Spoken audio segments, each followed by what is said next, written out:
আজকে আমি আমার ডাক্তার অফিস চলে আসছি। আমি 1 মাস যাবত কল করতেছি, কেউ ফোন ধরে না।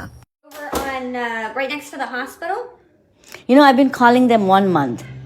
Nobody returned my phone call. Today I drove by from the gym. It says it on the outside, and then it says it on the elevator as well.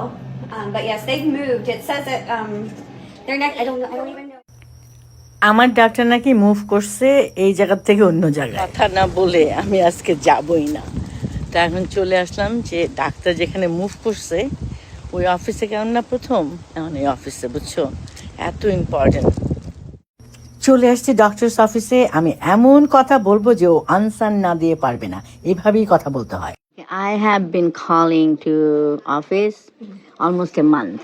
Nobody returned my phone call, nothing, because I've been almost getting like a, very, very sick.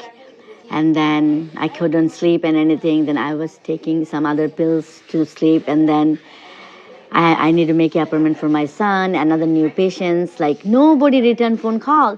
Then today, I'm working evening. I went to that office. Office is totally empty. Then I got the address from there. Then come here.